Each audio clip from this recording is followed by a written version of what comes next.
Mesdames et messieurs, bienvenue sur le plateau de votre émission au cœur des législatives. Vous le savez, le 29 novembre prochain, les Burkinabés iront aux urnes pour désigner leurs représentants à la future Assemblée nationale. Sur ce plateau, des partis politiques représentés pour nous dire ce qu'ils comptent faire effectivement une fois à l'Assemblée nationale en termes de réforme, en termes de loi. Sur ce plateau, j'ai avec moi monsieur Sayouba Compaoré du PBL, le parti Burkina Lafia, bienvenue. Également, monsieur Philippe Bama du parti Fassocrates, bienvenue. Merci. Avec nous également Oscar Ouedraogo qui représente l'autre Burkina PSR, il est d'ailleurs candidat, bienvenue. Merci. Et pour terminer, M. Oumarou Bandaogo est du PDJ, le Parti pour la démocratie et la jeunesse. Bienvenue. Merci beaucoup. Des absents, malheureusement, on devrait être 7. Il n'y a que 4 qui sont là. 3 partis ne sont pas sur ce plateau. On retient notamment le changement positif, le Conseil national pour le changement et puis le PSU. Avec moi sur ce plateau pour conduire ce débat, Bénédicte Zouré Sawadogo de la Radio Nationale. Bénédicte, bienvenue. Bonsoir Aubin-Guéry, bonsoir monsieur, bonsoir amis téléspectateurs. Ce soir, comme Aubin l'a dit, nous allons échanger ensemble sur 4 grands points. Nous allons échanger sur la 5e République, nous allons également échanger sur le train de vie de l'État, nous allons aussi parler du nouveau code électoral qui a été voté le 7 avril 2015. Nous parlerons également de vos propositions en matière de santé, d'éducation, de logement, et tout ça en une heure. Et vous allez essayer autant que faire se peut de convaincre votre auditoire, de convaincre les électeurs, tous ceux qui doivent vous voter au soir du 29 novembre. Et pour entrer dans le vif du sujet, on va parler tout simplement de la 5e République. À votre avis, quelle est la nécessité pour vous de passer à une 5e République? Si vous me permettez, je vais commencer par ma droite avec M. Balima. Merci beaucoup. Vous parlez de la 5e République et je pense que c'est bien de passer à la 5e République, mais vu actuellement le contexte national, je pense que c'est mieux que le pouvoir qui va venir va essayer de voir. Pourquoi pour vous c'est mieux? Pourquoi? Non, parce qu'avec le temps qu'il y a, je pense que dans peu de temps, nous irons au présidentiel. Oui. Et bon, il ne faut pas faire les choses à la hâte. Voilà, je pense qu'il faut prendre le temps de bien mûrir les choses. Déjà, est-ce que c'est une nécessité? Est-ce que c'est nécessaire de passer à cette 5e République? Ou alors juste quelques modifications pour verrouiller par exemple l'article 37 et puis supprimer le Sénat? Voilà, c'est encore mieux d'aller dans cette lancée. Voilà, parce que c'est mieux de verrouiller. Et puis bon, il ne suffit pas de passer juste à la 5e République parce qu'on veut y aller. Voilà, je pense qu'il y a des réformes même au sein de la Constitution qu'on peut ajouter. D'accord. Monsieur Oscar Ouedraogo, vous êtes candidat. Quel est votre regard là-dessus, la nécessité du passage à la 5e République? D'accord. Pour nous, l'autre Burkina PSR, nous pensons que c'est vraiment nécessaire de passer à une 5e République au vu de beaucoup de choses, un certain nombre de choses. Mais nous sommes d'avis qu'il faut attendre un peu, qu'il faut d'abord que les nouvelles autorités s'installent et qu'il faut qu'il y ait un débat franc entre les différents acteurs qui doivent s'asseoir, se parler pour pouvoir essayer de faire de bonnes propositions pour passer à la 5e République. Nous ne pouvons pas passer à une 5e République à la hâte parce qu'on le veut passer, mais c'est nécessaire pour notre pays et pour l'avenir de notre pays aussi. Ok. Monsieur Bandaogo, quel est votre regard là-dessus? Pourquoi faut-il véritablement rompre avec la 4e République? Pour moi, c'est nécessaire. Merci beaucoup, madame. C'est très nécessaire parce qu'il faut vraiment passer à cette 5e République-là. Parce que quand on parle de changement, il ne faut pas changer à moitié, complète. Il faut changer complètement. Mais vous n'êtes pas sans savoir que la transition actuelle, les gens disent que la transition n'est pas impartiale. Donc, pour nous, c'est nécessaire de passer à la 5e République. Mais avec les nouvelles autorités qui vont venir, qui vont s'asseoir, parler, se parler, comme on appelle, de façon franche, pour mettre des institutions fortes en place, même si le diable même venait à arriver au pouvoir pour qu'il n'y ait plus de... Quand vous dites que la transition n'est pas impartiale, ça veut dire quoi? Vous le savez bien comme moi, madame, que le code électoral, oui. les gens disent que c'est taillé sur mesure. Bon, même si quand vous lisez, même vous savez que c'est... Bon, si le code électoral actuel, s'il faut le maintenir aux prochaines élections, on dit, par exemple, un article qui dit que ceux qui ont soutenu la modification d'un article jusqu'à une insurrection. Est-ce qu'il faut maintenir ça comme ça ou il faut le changer? Donc vous envisagez retoucher un peu le nouveau code électoral? Absolument. Donc, bon, c'est juste un exemple. Il y a beaucoup de choses à changer, mais il ne faut pas rester dans la 4e République pour faire des retouches. Il faut carrément changer. D'accord. Moi, je donne la parole à monsieur. Vous voulez réagir? Monsieur Compaoré, sur cette question, la nécessité, juste faire quelques modifications ou alors il faut complètement se donner une nouvelle constitution? Merci beaucoup. Je pense que la 5e République, elle est nécessaire pour le Burkina Faso. Pourquoi? Parce que, si vous savez, pendant les 27 ans, les institutions qui fonctionnaient, c'était juste pour quelques individus, ceux qui étaient dans l'État. La jeunesse n'était pas prise en compte. Et pour nous, la 5e République va permettre de prendre en compte toutes les couches. En allant, toutes les couches, pourquoi? En allant vers ces différentes couches, prendre leurs initiatives, leurs propositions, afin de réformer même le nouveau code électoral. Ça va nous permettre aussi de verrouiller définitivement le nouveau code électoral. Et le nouveau, l'article 37. Fondamentalement, qu'est-ce qu'il faudra changer dans cette nouvelle constitution? Et, par exemple, la question du Sénat. Oui, au-delà de ça, de ces questions qui ont fait débat et qui ont abouti à l'insurrection, bien sûr, le Sénat, l'article 37, qu'est-ce qu'il faut fondamentalement changer et qui nécessite qu'on passe à une 5e République? C'est la grande question. Voilà, le Sénat, l'article 37 et surtout le nombre de ministres.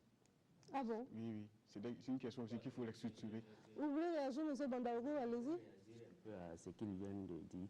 Parce que cette constitution qui est là actuellement, il y a des choses dépassées qu'on ne peut plus faire là-dedans.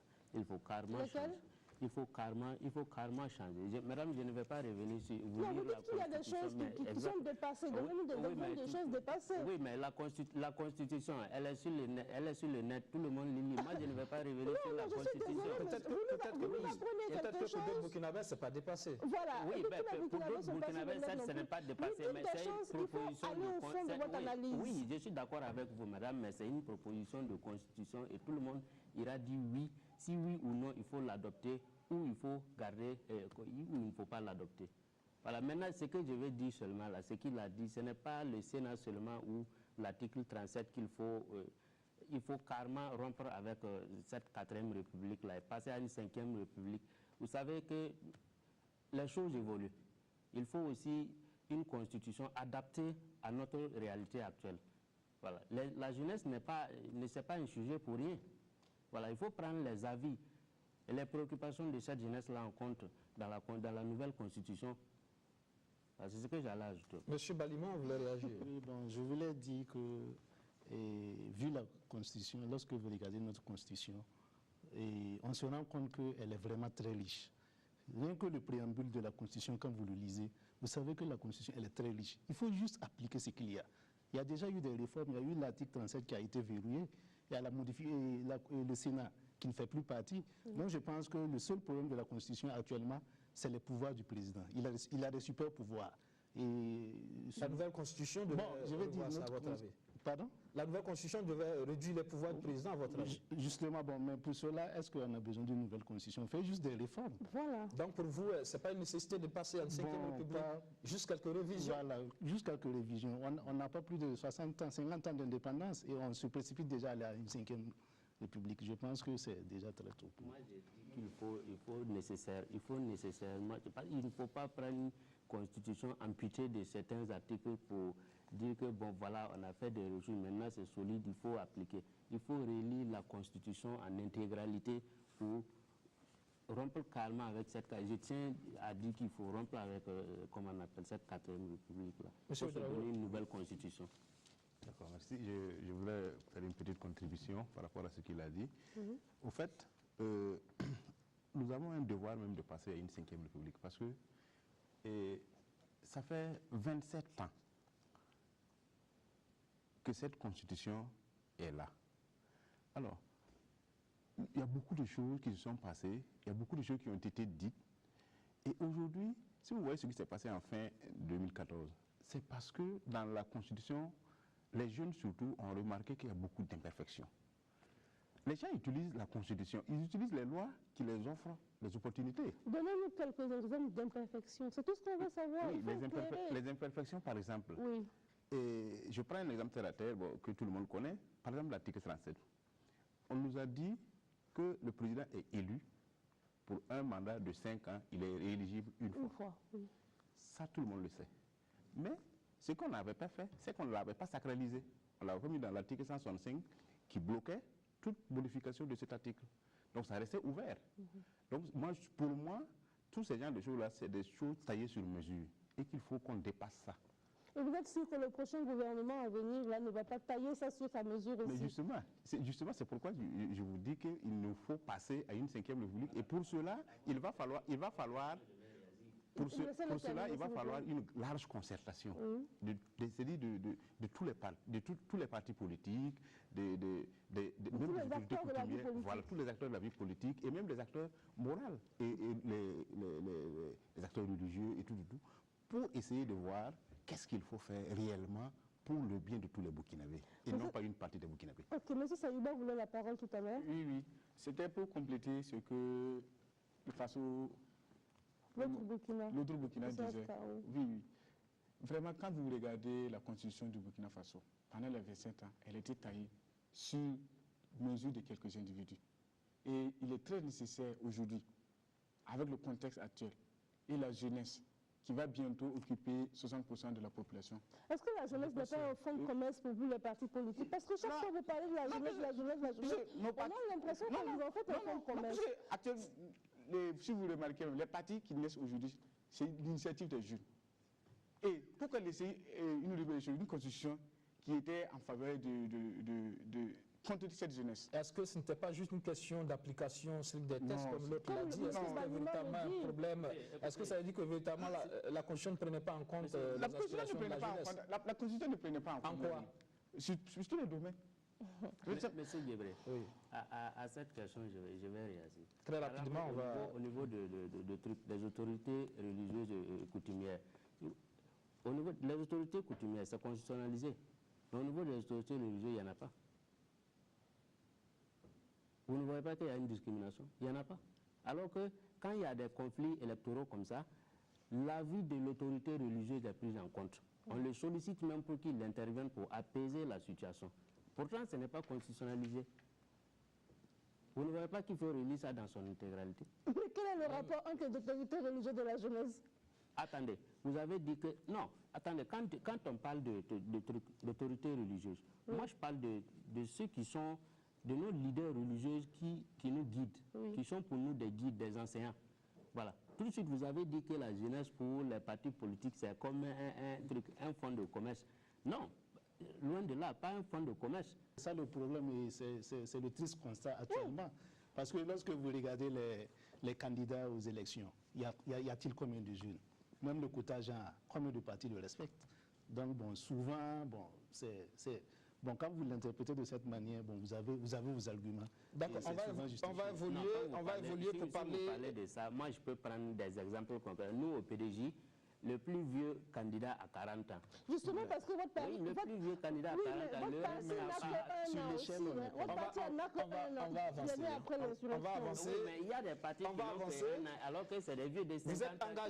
Vous êtes tous engagés pour les élections législatives. Aujourd'hui, s'il y a eu insurrection, c'est parce que quelque part aussi, les Burkinabés veulent une meilleure gouvernance de nos ressources.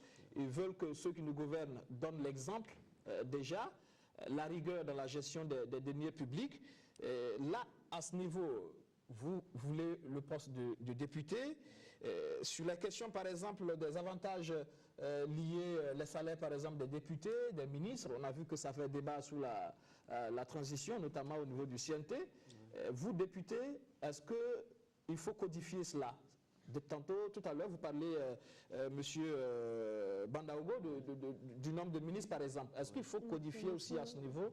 Est-ce qu'il faut qu'au niveau de l'Assemblée, vous allez faire des propositions de textes dans ce sens, de sorte à limiter le nombre de ministres, peut-être à revoir, peut-être à l'avenir, le nombre de députés. Du côté traitement, les députés, par exemple, qui prennent des voitures aux taxes, c'est des économies qu'on pourrait faire. Est-ce qu'il faut codifier aussi à ce niveau? Parce que les autorités doivent déjà donner l'exemple. Oui, mais c'est nécessaire. Il faut codifier. Parce que aujourd'hui, si vous avez la majorité à l'Assemblée, par exemple, qu'est-ce que vous allez faire comme proposition à ce niveau? Quand vous parlez de majorité, d'abord, nous, on ne peut pas avoir la majorité parce qu'on n'est pas représenté dans toutes les provinces. D'abord, vous ne rêvez pas grand, apparemment. Je précise. Vous êtes dans combien de provinces? Je précise. Nous sommes dans le Kadiogo. Uniquement? Voilà. Okay. Voilà. Mais avec le peu de députés que vous aurez, peut-être, il faut bien proposer des choses dans ce sens. Bien sûr, nous allons proposer des lois. Par exemple, au niveau du ministre, nous, au PDJ, si nous allons participer aux élections présidentielles ou si nous devrons faire des propositions, nous allons proposer au moins 15 ministères. Seulement 15 ministères? 15 ministères. D'accord. Je prends un exemple. Nous allons, par exemple, proposer à ce qu'on fusionne le ministère de l'élevage et le ministère de l'agriculture pour donner le ministère du développement rural. Voilà. Par exemple, quelque chose comme ça. Donc ça devient un vaste ministère. Au lieu que ce soit deux jeunes ministères, ça devient un grand ministère, l'agriculture et l'élevage ensemble. Hein. Voilà. Ça, c'est une question de vision politique, par exemple, par rapport à l'exécutif. Mais effectivement, déjà, à l'Assemblée, on peut faire des propositions dans ce sens visant à limiter le nombre. J'ai répondu à votre question. Vous avez demandé si nous allons faire des propositions. Sinon, arrivé à l'Assemblée, nous n'allons pas quand même dire, nous n'allons pas aller fusionner des ministères parce que ça ne relève pas de notre compétence. D'accord. On va donner la parole à M. Sayouba Compaoré qui l'a réclamé tout à l'heure. Si nous sommes élus, si nous avons la majorité à l'Assemblée, les premières préoccupations que nous allons attaquer, c'est au niveau des avantages des députés. Ah bon? Oui, oui. Vous êtes sûr? Je suis sûr. Vous allez demander à ce qu'on revoie vos émoluments à la baisse? Très bien sûr. Et ça, c'est la première des choses. Par exemple, si vous remarquez, lors des 27 ans, les derniers 27 ans de notre pays, vous remarquez que les députés ont un train de vie très, très, très... Souvent même, on se demande même si c'est une autre institution internationale même qui fonctionne dans notre État. Ils ont des voitures hautes, comme vous le dites, des salaires exorbitants, des avantages à chaque congé. Mais en même temps, reconnaissez que les députés ont beaucoup de sollicitations sociales. Hein. Ils ont une base électorale qui se prend en charge. Ils ont des sollicitations qui sont dans le quartier. Mais ce que vous voulez, madame, ce que vous voulez, ces députés-là, ils sont élus par le peuple. Mais non, attendez, si le peuple souffre, il faut que ces députés aussi compatissent. Et vous voulez quand même qu'on réduise les émoluments? D'accord. Il y a le peuple qui est là, il faut passer à Monsieur Ouedraogo qui veut. Vous voudrez réagir? Okay. D'accord. Nous, à notre niveau, c'est vrai que nous souhaitons réduire beaucoup le train de vie de l'État. Donc, dans ce cadre-là, nous avons dans notre programme, nous avons pris 10 axes majeurs. Et dans l'un des axes, nous voulons adopter un principe de rigueur budgétaire comme règle de souveraineté, la règle de souveraineté nationale. C'est-à-dire qui va nous permettre, par exemple, de supprimer complètement les caisses noires. Ah bon? Oui, de supprimer complètement. Le président de l'Assemblée n'aura plus de caisses noires et les remplacer. Oui, on va les remplacer par d'autres budgets où ils seront obligés de justifier. Et là, je pense que les comptes seront sains. Mais vous, M. Oscar Ouedraogo, quand le président de l'Assemblée nationale reçoit quelqu'un qui lui fait un présent, vous voulez qu'on justifie ça? Ah, si. Ah, d'accord. C'est le changement politique. M. Bandaogo? Je reviens encore au niveau de la Constitution. Vous voyez la nécessité de relire la Constitution. Quand il a dit tout de suite qu'ils vont diminuer le salaire des députés, vous-même, vous n'étiez pas sûr. Vous avez demandé est-ce qu'il est sûr de ce qu'il dit. C'est-à-dire vous-même, vous n'avez pas confiance. Il faut relire la Constitution. Non, parce qu'on a vu le cas avec le CNT ici. Si ce n'est pas constitutionnalisé, vous, Madame Bénédicte Saoudou, à l'Assemblée nationale aujourd'hui, on vous demande de diminuer votre salaire. Madame, je vous assure que ça va prendre du temps. Non, si c'est constitutionnalisé, Oui, non, attendez, on va s'entendre. Si c'est constitutionnalisé, on ne demandera pas de réduire. Je pars avec un niveau que je connais à l'avance. Oui, la réduction du train de vie de l'État, si c'est constitutionnalisé, mais on n'a pas le choix. D'accord. Il faut que ça se passe ainsi. Par exemple, si c'est on dit au député que le député n'a que 350 000 francs le mois, c'est ce qu'on va lui donner. À cette allure-là, je crois qu'on n'aura plus de députés au Burkina. Mais bien sûr, à ce moment, on ne vient plus pour le peuple, on vient pour soi-même. J'espère que vous êtes honnête. Quand vous avez dit que non, le député a des sollicitations sociales. Mais, madame, après les élections, est-ce que vous voyez des députés en province encore? C'est à l'approche des élections que vous voyez encore les 4x4 là rentrer dans les bouches. La réduction du train de vie de l'État, au niveau des députés, là, je pense que d'abord, et comme vous le dites, les véhicules qui viennent hors taxe, on peut genre limiter, disent, bon, pour ceux qui veulent des 4x4, bon, ils vont payer la douane, ils vont payer toutes les taxes qui s'y a fait. Voilà, donc bon, je ne pense pas qu'un député pour sa fonction ait besoin d'une 4x4. Je pense que de ce côté-là, ça peut déjà réduire. Voilà, pourquoi vous pensez qu'il n'y a pas besoin de 4x4? Je me dis, bon, vu le niveau de vie de la population. Sur nos voies difficiles pour aller à la rencontre de la base, bon, c'est un exemple, je dis, pour réduire. Maintenant, s'il veut souffrir une 4x4, bon, qu'il paye les taxes comme tout le monde. Voilà, tout le monde. Mais si c'est un véhicule ordinaire, il n'y a pas de problème. Il peut même peut-être louer la 4x4 s'il veut pour aller battre campagne ou aller dans son village. Et maintenant, je me dis, bon, avec le démantèlement du RSP aussi, peut-être que ça va réduire le train de vie de l'État. Et puis, il faut aussi qu'on essaie de voir les dépenses militaires. Nous ne savons pas à combien ça se chiffre exactement. Le budget de l'armée. De l'armée, parce qu'il faut revoir ça aussi. Vous allez prendre des textes qui, clairement, qui aient de la transparence à ce niveau. Merci. On ne communique pas beaucoup voilà, sur... on communique pas beaucoup parce que, bon, c'est vrai que c'est la défense nationale, mais bon.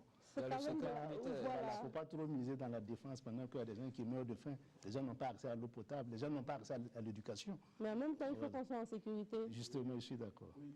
Sur cette question, je vais profiter d'ajouter quelque chose. Allez-y. Oui, je vais vous ajouter qu'au Burkina, jusqu'à présent, nous ne savons pas combien est prévu dans le budget pour l'armée. C'est une question qui est un peu, je ne sais pas, c'est une question clé où c'est interdit, mais à chaque année, quand vous regardez le budget de l'État, la question de l'armée est toujours en dernière position. On ne communique pas beaucoup. Là, on se pose la question. Maintenant, quel est le montant octroyé à l'armée chaque année? Vous voulez savoir? Non, mais c'est la transparence. C'est tout ce qui a amené les jeunes dans la rue le 31 octobre 2020. Monsieur Belmez, vous réagissez? Les gens dépensent. C'est toujours pour continuer dans la même lancée.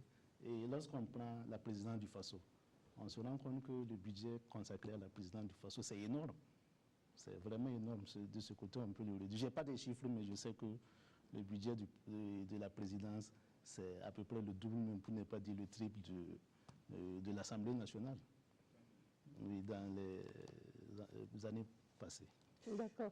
Monsieur Oscar Ouedraogo, vous voudrez la parole? Je vais contribuer aussi pour assainir vraiment les comptes à ce niveau-là.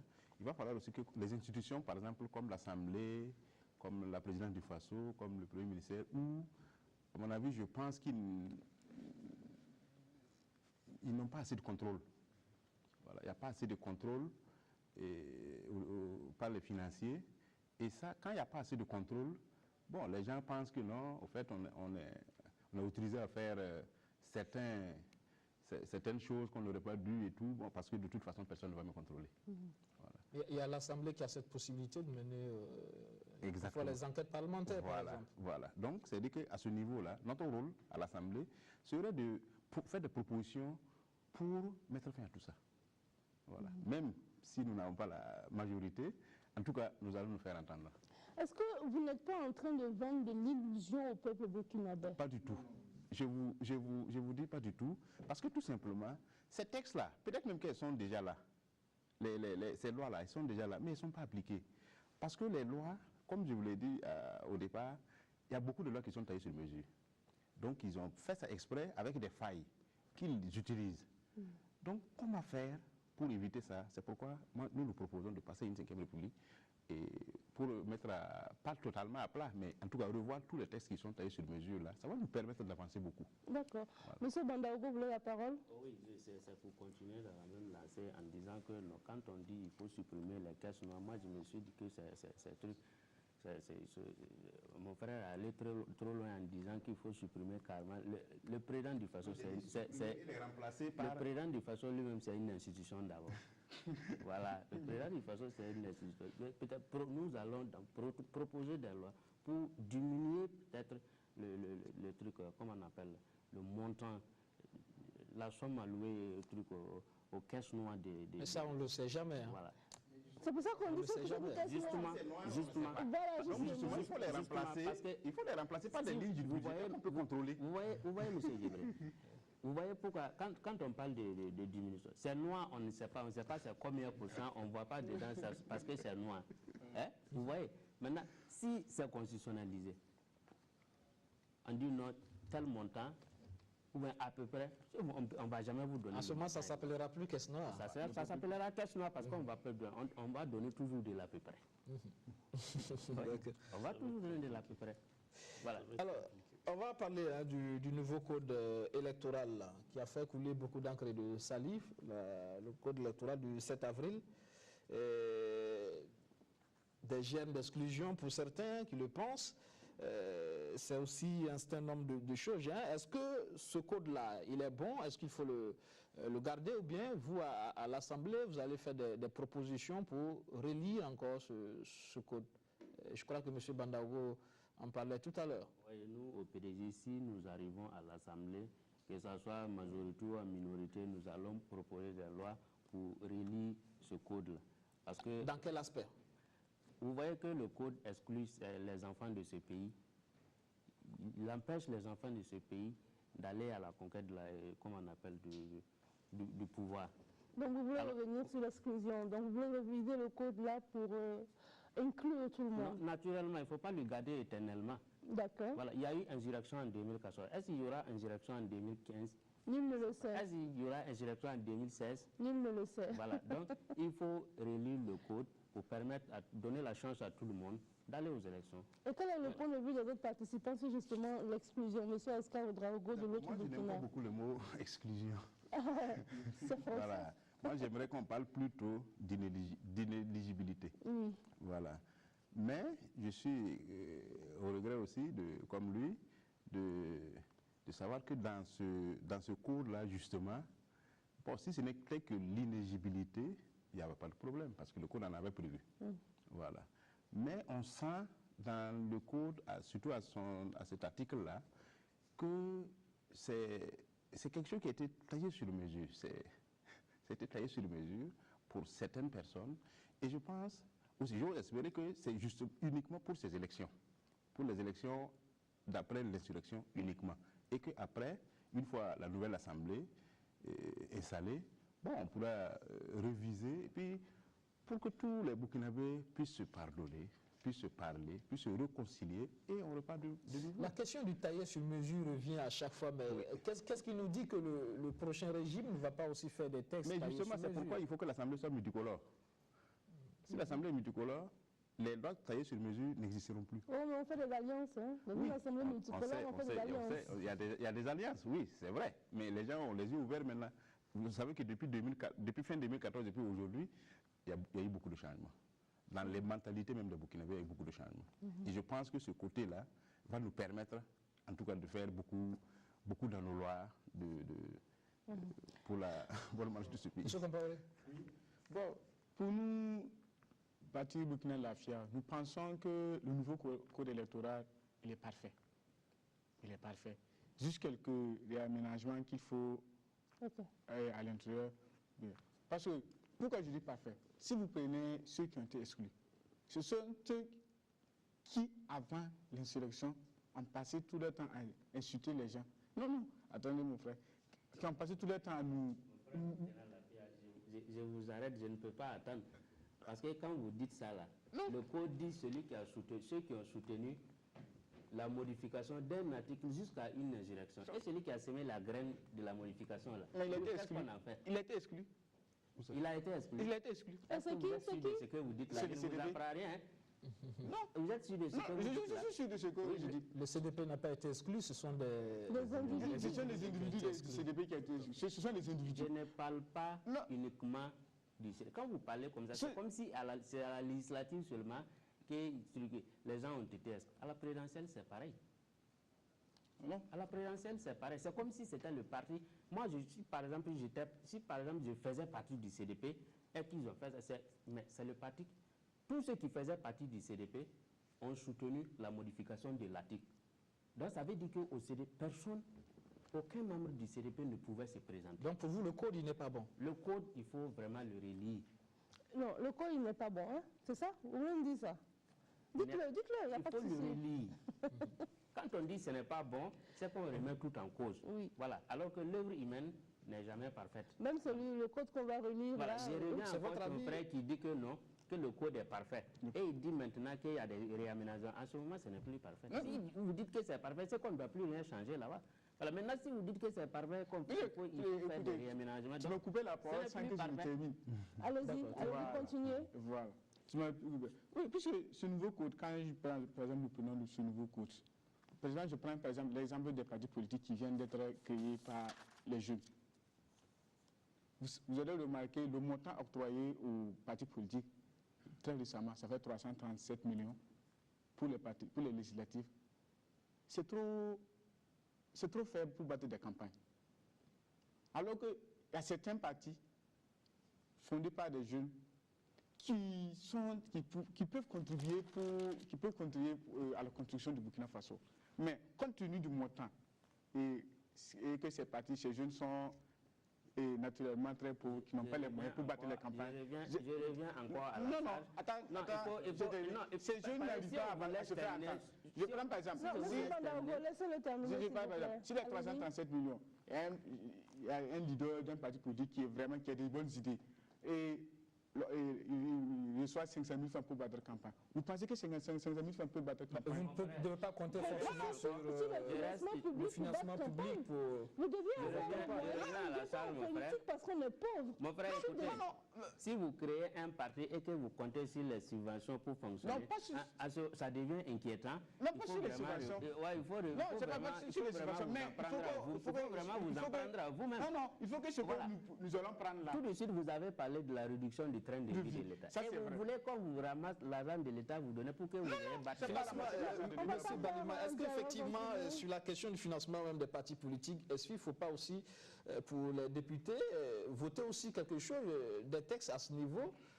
Par exemple, pourquoi pas, on ne pourrait pas décider de supprimer carrément le financement public des partis politiques, par exemple? Je ne dirais pas supprimer totalement, mais il faut revoir ça à la baisse.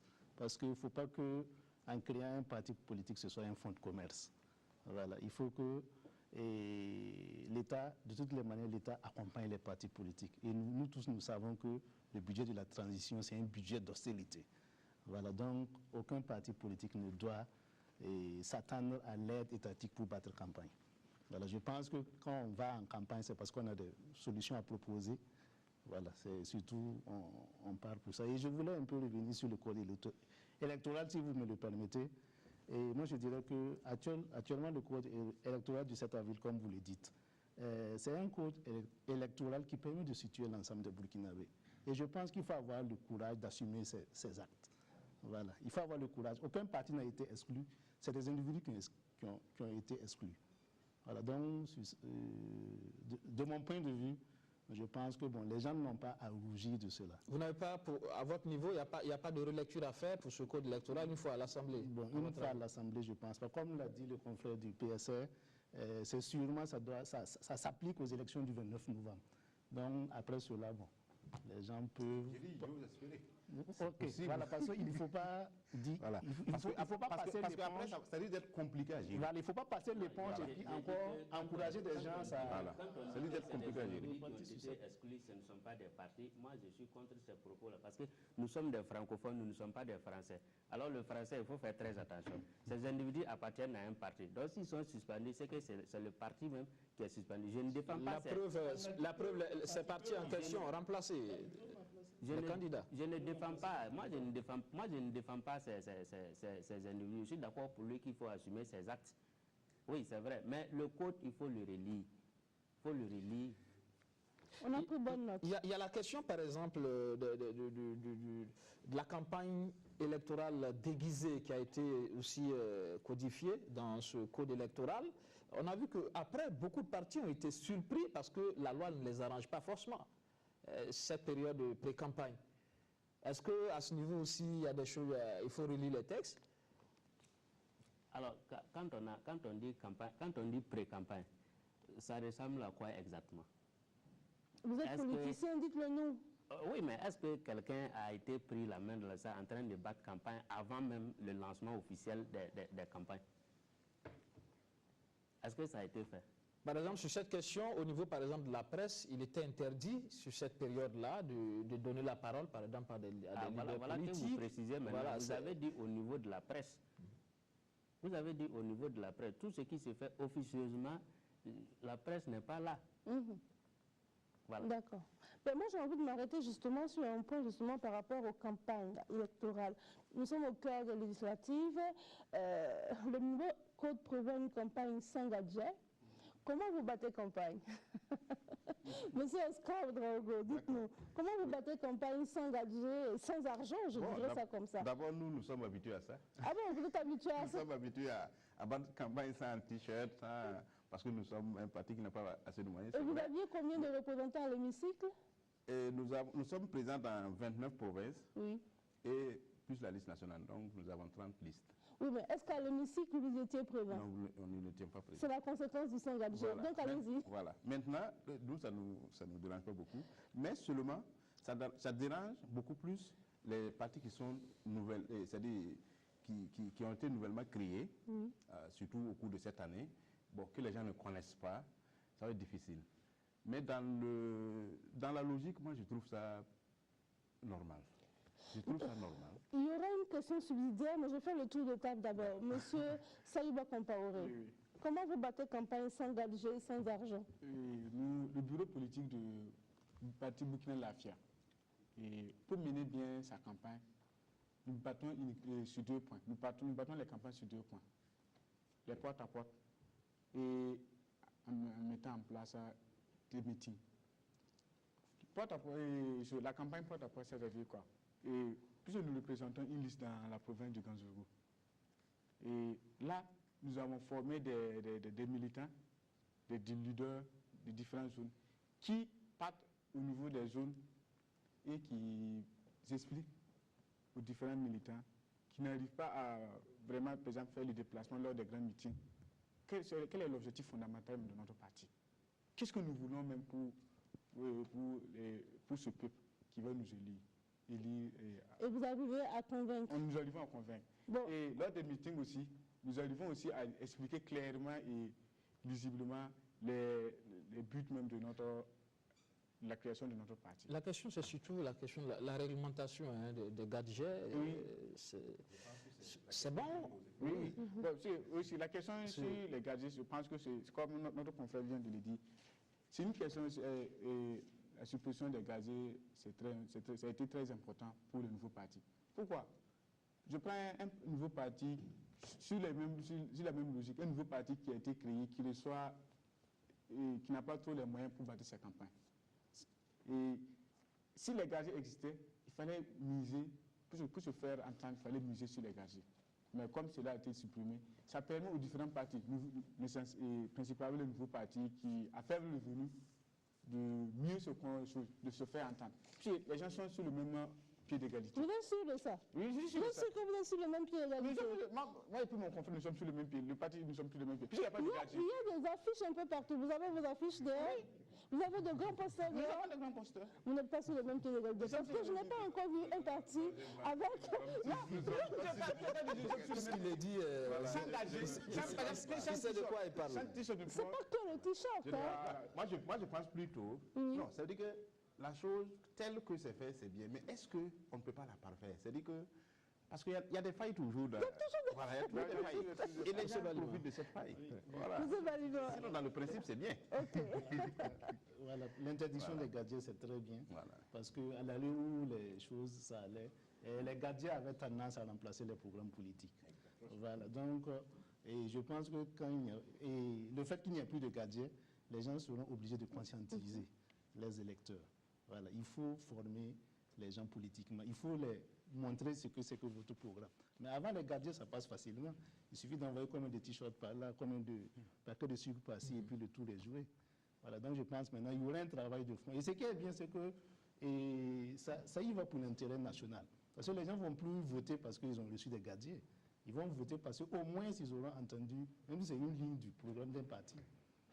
Donc, mais est-ce que les gadgets, comme on les connaissait, ne sont pas transformés en autre chose? Est-ce qu'au lieu de remettre un t-shirt, on ne remet pas de l'argent de façon nocturne, on ne remet pas des sacs de riz, c'est des exemples que je donne. Ça, on peut voilà, parce qu'il y a un effet pervers également. Non, monsieur Oscar, vous attendrez, on donne la parole à monsieur Bandago, puis on reviendra à vous, s'il vous plaît. Question-là. Oui. Il faut dire que la suppression des gadgets visibles, ce que j'ai appelé des gadgets visibles, c'est les t-shirts, les casquettes, c'est une très bonne chose.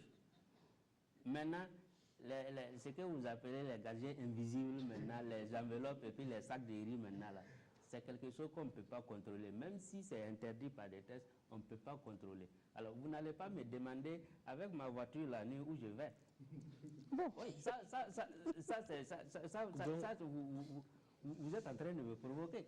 Donc, maintenant, pour revenir sur ce que mon frère a dit là, vous voyez, c'est-à-dire il faut faire, même si on va aux élections ensemble, si le plateau, on est des candidats au même titre, il faut faire preuve d'humilité.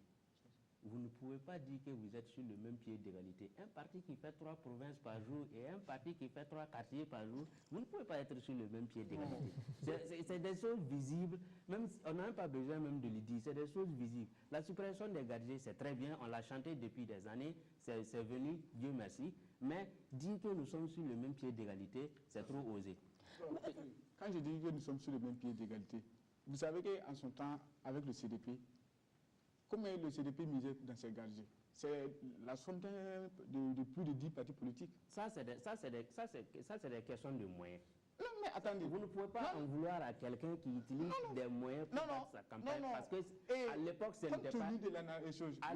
n'était pas interdit. Si votre parti, le Burkina Lafia, à l'époque, avait des moyens plus que le CDP, mais vous allez faire plus que le CDP. Laisse-moi jouer. Oui, terminé rapidement, on passe la parole à M. Bandago. Par exemple, je dis au temps du CDP, ils avaient misé des sommes très élevées dans les gadgets, notamment des t-shirts, l'eau. Mais du moment que ces gadgets sont supprimés, je pense que avec le faible revenu des nouveaux partis politiques, moi je ne suis pas pessimiste, je pense que tous les partis de maintenant sont sur le même pied d'égalité. Monsieur Drago, il y a effectivement cette suppression, mais comme on l'a dit, derrière, bon, ça pose un problème d'efficacité du texte parce qu'il y a d'autres moyens de contourner cela. Tout à fait, tout à fait. C'est pourquoi, surtout, il va falloir revoir, par exemple, ce texte-là aussi. Voilà. Parce qu'il y a trop de zones d'ombre là-dessus qui profitent à certaines personnes, voilà, qui utilisent d'autres moyens qui ne sont pas légaux. Mais au vu de la loi, c'est légal aujourd'hui. Non, finalement, l'objectif n'est pas atteint. Exactement, l'objectif n'est pas atteint. Mais d'abord, la proposition, elle est bonne. Elle est bonne. Parce qu'aujourd'hui, si, comme mon frère Balima l'a dit, aujourd'hui, c'est le programme qui compte. Si les gens vont élire aujourd'hui, c'est suivant le programme du candidat. Au moins, il y a ça, son côté positif. Les gens vont écouter. Dans le temps, moi, je ne suis pas sûr, mais je ne pense pas que beaucoup de partis faisaient campagne sur la base de leur programme. Hein. Non, ils faisaient campagne sur la base des gadgets uniquement. Voilà. Et la preuve, c'est qu'il n'y a pas beaucoup de gadgets, ne pourraient pas avoir de sièges à l'Assemblée. Aujourd'hui, on voit des candidats qui battent campagne en t-shirt de leur parti. Vous regardez là où les gens sont arrêtés, tout le monde est habillé en t-shirt du parti, alors que le gadget est interdit. Mais les autorités voient ça. Est-ce qu'ils parlent? Alors moi, aujourd'hui, en tant que parti, est-ce que vous avez dénoncé ça auprès des autorités? C'est aussi la question. Oui, mais c'est quelque chose qui est médiatisé, c'est visible. Mais il faut bien porter plainte. Peut-être que ce n'est pas perçu comme vous n'allez pas me dire aujourd'hui que l'autorité ne peut pas s'autosaisir pour sanctionner ça. Et si l'autorité ne considère pas ça comme un t-shirt, ça dépend de comment vous définissez. Non, mais vous m'étonnez là. L'autorité ne considère pas ça alors que c'est interdit. C'est pas que l'autorité. Nous, on ne Ça parle pas dépend. de l'autorité. Est-ce que c'est un t-shirt vous avec aussi, vous le pouvez logo commencer. et tout ça, etc. C'est la question. Monsieur Compaoré, justement, je reviens une minute à vous. Vous avez dit tout à l'heure qu'il faut mettre la population à contribution. Il faut qu'elle dénonce un peu ceux qui font le dessous de table. Vous me demandez, moi, électeur, qui chez moi, le soir, je reçois 50 000 francs d'un parti politique, de me lever le matin et dire, le gars m'a donné 50 000 francs, tout en sachant que le sac de riz de ma femme... Enfin, non, soyons réalistes. C'est pas réaliste. Vous êtes d'accord que personne ne le fera. Ce que vous oubliez, c'est que les 50 000 francs qu'il a vous donner là, mais il va récolter. Comment? Mais c'est ça. Je ne suis pas obligé de voter. Je prends l'argent, mais c'est ce que les gens font. D'accord, on va évoluer. Je pense qu'on a suffisamment parlé de cette question. On va aller sur des sujets. C'est là où se trouve le problème. Vous avez répondu à la question vous-même. J'ai reçu les 50 000 francs, mon sac de riz, et même si on veut sanctionner... Allons sur des sujets allons sur des sujets plus concrets qui intéressent les Burkinabés. La santé, par exemple.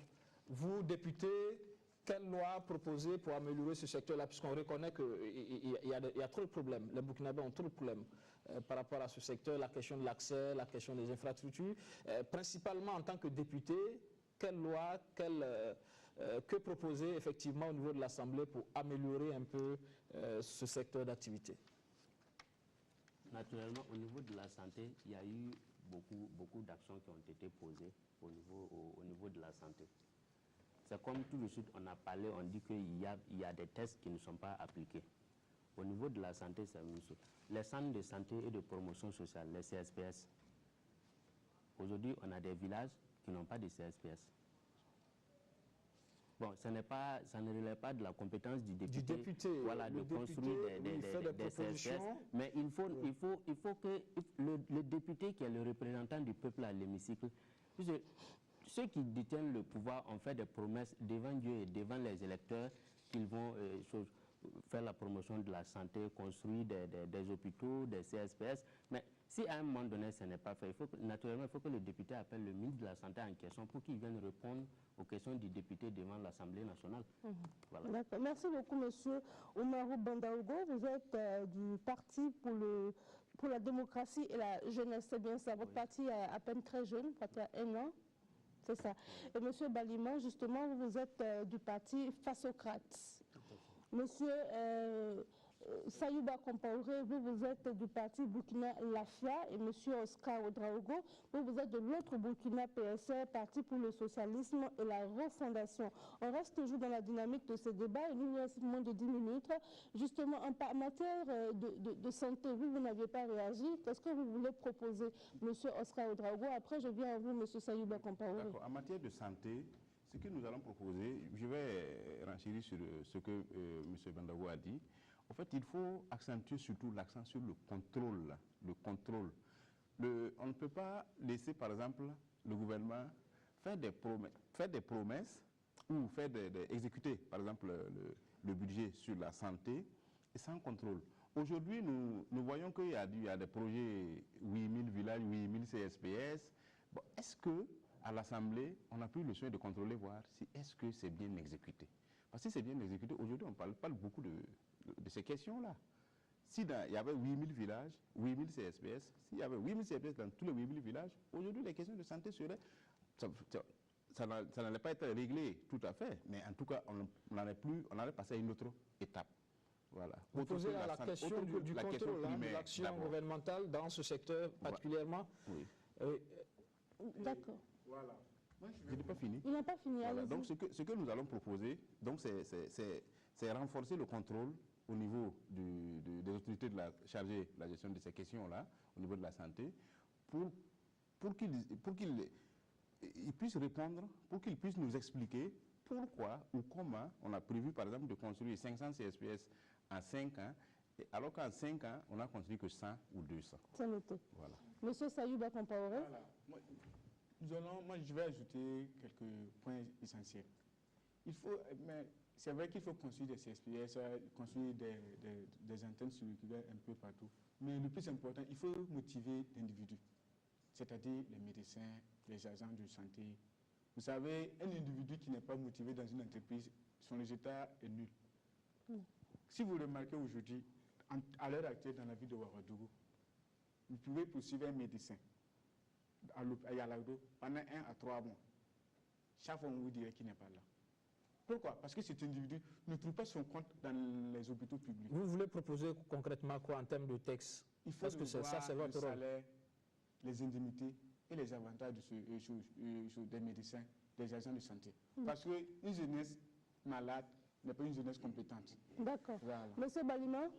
En plus de ce que le confrère du PDL a dit, et je pense qu'il faut aussi réduire la distance entre les habitants et les centres de CSPS, santé. et les centres de santé.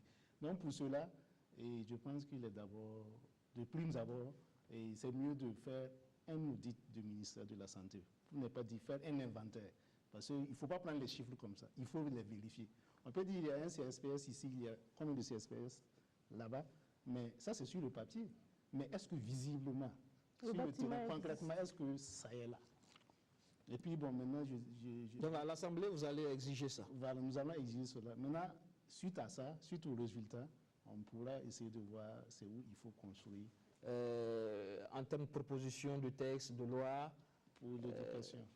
Et je dirais que pour les propositions de loi, le primaire doit être obligatoire. Voilà. Pour tous les enfants du Burkina? Tous les enfants du Burkina. Le primaire doit être obligatoire. Parce que tu continues dans le secondaire ou bien tu optes pour la formation professionnelle, il te faut un BABA. Donc si tu ne passes pas par le primaire, c'est compliqué. Voilà, d'accord. Monsieur Bandaogo? Oui, je suis d'accord pour l'éducation pour tous, mais n'allons pas trop vite en besoin. Parce que quand on dit tous les enfants au primaire, est-ce que le Burkina aujourd'hui a les moyens d'accueillir les enfants à l'école? On entend souvent parler des écoles sous Anga ou des écoles sous Payotte. Bon, il faut envoyer les enfants à l'école, certes, je suis d'accord. Mais est-ce qu'on a des locaux pour les accueillir? Bon, on espère qu'on en aura parce que les candidats qui sont passés pour la présidentielle, là, en tout cas, promettent des salles de classe. Madame, donc, on ne va pas espérer pendant l'éternité. On attend. Donc, vous, à l'Assemblée, vous proposez quoi par rapport à ça? Nous allons proposer des lois et nous allons demander à ce que le ministre en charge de l'éducation veille à faire le diagnostic. Pour soigner un mal, il faut savoir d'abord où ça fait mal d'abord. Aujourd'hui, on a créé des gouvernements. Ils ne sont pas exploités rationnellement. Oui, votre diagnostic en matière de santé, allez-y, voilà, parce qu'on n'a pas beaucoup de temps. Au niveau de l'éducation, il faut faire le diagnostic. Dans les régions, il faut mettre les gouverneurs à contribution. Qui vont faire recenser, comment on appelle, faire le budget de ce qu'on a besoin pour construire vraiment le nombre de salles de classe dans les régions, avant de parler de l'école pour tous. D'accord, c'est noté. Voilà. Merci beaucoup, M. Bandaogo. Vous êtes justement du Parti pour la démocratie et la jeunesse. Monsieur Sayouba Compaoré, Parti Burkina Lafia. Allez-y très rapidement parce que... En grosso modo, je vais dire, aujourd'hui, c'est vrai, on dit l'éducation, l'enseignement est obligatoire. L'éducation est obligatoire pour les enfants. Mais si vous remarquez, le niveau même de l'éducation baisse ces dernières années, les 5 dernières années. Je pense qu'il faut recruter des enseignants de qualité. Il faut de la formation aussi. Donc il faut revoir la qualité de la formation. Revoir la qualité. Aujourd'hui, je suis très touché quand je vois des écoles de formation primaires un peu partout. Je me demande même si ces formations sont de qualité. D'accord. Donc vous proposez quoi au juste? Parce que voilà, on parle toujours de loi, je dis pas... parce que ce que vous dites, ça relève plus de l'exécutif, vous en tant que député. Voilà. Nous, en tant que députés, nous allons, par exemple, on essaie de mieux former les enseignants. Actuellement, qu'on applique, par exemple, un enseignant du primaire et par exemple, le niveau bac peut être recruté. Et même sa formation, par exemple, ça peut aller sur une durée de 3 ans, pour qu'il puisse acquérir les connaissances nécessaires pour mieux éduquer le petit qui va venir dans sa classe. D'accord. Monsieur Oscar Ouedraogo. D'accord. Bon, moi, nous, en tout cas au niveau de l'autre Burkina PSR, nous proposons tout simplement la suspension du système LMD et du continuum. Parce qu'aujourd'hui, quand tu vois avec le continuum ce que nos enfants sont en train de souffrir dans les différentes écoles, il y a des enfants qui ne sont pas allés à l'école l'année passée parce qu'ils n'ont pas eu de salle de classe. On leur a dit non, vous restez dans votre école. On a créé un CG, une classe de 6e, où il y a 3 enseignants. 3 enseignants pour, je ne sais pas, 7 ou 8 matières. Et il se trouve que comment vous voulez qu'un professeur de mathématiques puisse enseigner en même temps l'anglais ou l'EPS ou je ne sais pas quelle autre matière à l'élève. Donc il y a des élèves qui n'ont rien fait l'année passée et cette année encore c'est la même chose parce que les infrastructures n'ont pas suivi. Donc pour moi, il faut réorienter cette façon de faire là. Ce n'est pas parce que c'est mauvais, mais est-ce qu'on a les moyens qui vont aller avec? Il faut d'abord trouver ces moyens avant de pouvoir continuer. D'accord, on termine. Il y a une question qui est déjà préparée, posée. Et si nous arrivons à l'Assemblée nationale, nous allons demander au ministre en charge de l'éducation. Qu'est-ce qui explique le laxisme de l'État au niveau de l'éducation, au niveau de l'enseignement secondaire? Vous avez vu que c'est le privé qui prend le dessus. À l'université de Ouagadougou, il y a un vide juridique qui est là, il n'y a pas de loi là-bas. Vous voyez un professeur qui donne 800 € à des étudiants sans une lettre d'explication. On va terminer. On termine par une question essentielle également, la question du logement. Là aussi, sous la transition, on a essayé de mener une étude. Il y a des textes qui sont en vue par rapport au bail locatif, par exemple. Vous, députés, qu'est-ce que vous proposez? Mais rapidement, en 1 minute chacun, s'il vous plaît, parce que vous êtes 4. Mais d'abord, comment on appelle, l'étude a déjà été menée au niveau du ministère de l'Habitat pour réglementer, comment on appelle, les loyers. Il faut poser des lois. Aujourd'hui, le contrat de bail, combien de locataires le font signer, combien de trucs de bailleurs le font signer à leurs locataires? On n'attend pas, les textes existent, mais ce n'est pas appliqué. Nous allons veiller à ce que ces textes-là soient appliqués. D'accord. Monsieur Balima? Oui, bon, pour cette fois-ci, je m'aligne avec mon confrère. Il faut que les textes soient appliqués, mais aussi il faut revoir le problème des lotissements.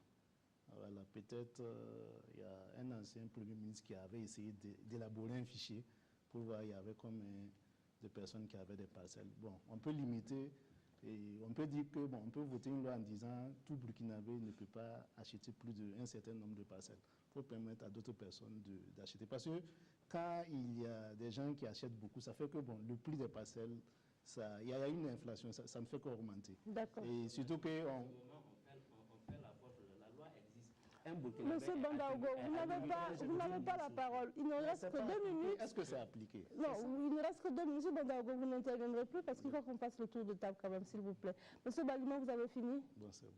Donc on donne la parole à monsieur Sayouba Compaoré et puis on termine avec vous, monsieur Ouedraogo. En matière de logement, c'est déplorable de voir que la majeure partie de la population est dans les zones non loties. Moi, je pense qu'il faut une vraie application des choses, des tests au niveau du ministère du territoire. Et aussi, en matière de lotissement, il faut éviter de donner, par exemple, 10 hectares à un seul individu à 2 km de la ville de Ouagadougou. D'accord, c'est noté. Monsieur Ouedraogo? D'accord. Moi, je pense qu'à ce niveau, je crois que le ministère de l'Habitat a fait une étude sur, je crois, la question du coût du loyer. D'où ils vont faire des propositions, ils ont même fait les restitutions, je crois. Mais nous n'avons pas le contenu exact. Donc il va falloir avoir ce contenu-là, essayer de voir, et s'il y a une loi qui va être proposée pour être votée, que les décrets d'application suivent. C'est surtout ça le problème. Comment on va prendre les décrets d'application pour des choses un peu plus compliquées comme ça? Parce que le problème du loyer est très compliqué. Okay. Non, c'est fini, il n'y a plus de débat. Voilà. Juste une dernière question en 30 secondes pour tout le monde.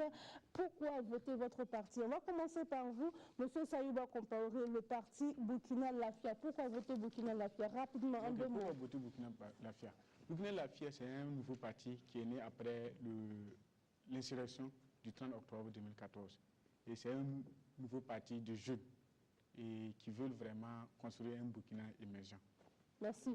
Monsieur Sayouba, merci Monsieur Sayouba Compaoré. Monsieur Oscar Ouedraogo, l'autre Burkina, parti pour le socialisme et la refondation. Pourquoi vous votez? Alors, pourquoi nous voter? Je demande justement à la population burkinabé de nous voter pour que ce soit de 29, l'arc et le carquois, qui est notre emblème, et que nous allons faire des propositions, beaucoup de propositions tendant à améliorer les conditions de vie des Burkinabés. Nous ne pouvons pas promettre la lune, parce qu'on sait qu'on ne va pas avoir la lune pour donner.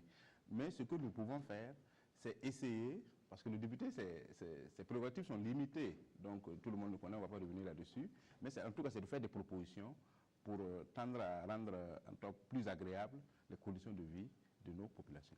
Monsieur Balima Philippe du parti Fasocrate, pourquoi voter votre parti? Voilà, notre parti Fasocrate, c'est le parti des patriotes révolutionnaires et nous nous inscrivons dans le but de proposer des lois pour l'intérêt général, c'est-à-dire pour l'intérêt supérieur de la nation. Il y aura plein de réformes et je pense qu'une fois que nous serons à l'Assemblée, nous allons nous y atteler pour que cela passe. On termine par vous, M. Oumarou Bandaogo du PDJ, le Parti pour la démocratie et la jeunesse. Alors je demande aux Burkinabés de nous voter parce que nous venons pour faire changer les choses à l'Assemblée nationale. Ce ne serait plus une Assemblée nationale où les gens siestent pendant que les autres travaillent. Nous allons proposer des lois sérieuses dans l'intérêt de tous les Burkinabés pour lutter contre la discrimination sur toutes ses formes, comme je l'avais dit tout à l'heure au niveau de la Constitution. Je l'ai parlé aussi au niveau de l'éducation. On va proposer des lois dans tous ces domaines-là pour le bonheur des Burkinabés. Mesdames et messieurs, c'est la fin de cet entretien. Merci à tous. À une prochaine fois sur la RTB. Bonne suite de programme.